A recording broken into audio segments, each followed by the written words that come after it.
Hello everyone! Kararating ko lang galing ng bahay at medyo magliligpit. So, pakikita ko lang sa inyo.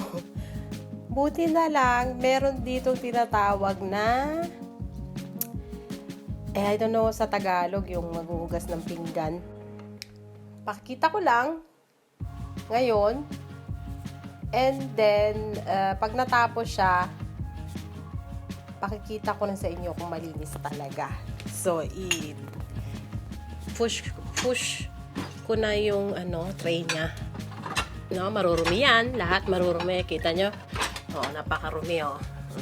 May mga yogurt and yeah.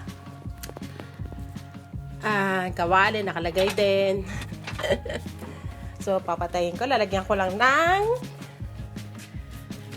para siyang ang tawag sa ganyan. Para siyang tableta. Kaya lang malaki ganito itsura niya. Lalagay mo dito. Ayan. And then lalagay mo dito. Parang na siya. Parang yan ang maglilinis. Yung parang chemicals na ipapasok mo dyan. Tapos and then close it. And then you on it. Then mag-isa na siyang mag-isa na siyang magwo-work. Mamaya pakita ko pagkatapos na mga siguro 1 hour mahigit 1 hour mahigit. Wait. Tapos mamaya mga after 1 hour is tapos na siya. Iko-continue ko tong video para makita nyo kung malinis talaga. No? Okay, see you later. So guys, na natin ngayon yung machine.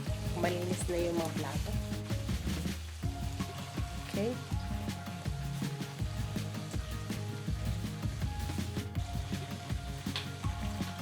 I will open it and we will see kung malinis na siya. Nakita nyo kanina kung may mga yogurt. Wala na, malinis na siya. See? Malinis. Wala na yung yogurt. Tapos yan, tapos yung mga baso. Malinis din. See?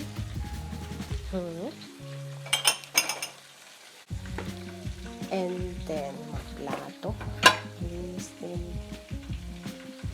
So, tapos na siya. So, ready to ligpit na. Lalagay na lang sa mga cabinet. Tapos, pag natanggal na siya,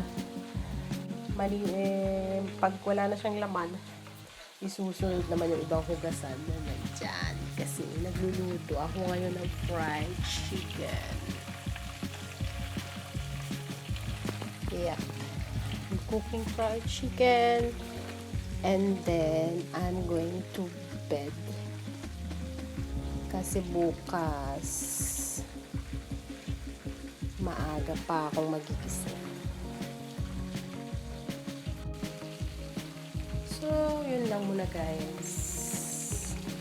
Alam niyo na kung anong buhay ko dito. Buti na lang may machine na to. Maybe, paano napapansin niyo loyal talaga ako sa Pilipinas. Cebu pa yung t-shirt ko. My favorite t-shirt.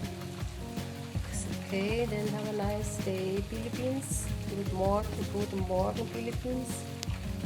Good morning.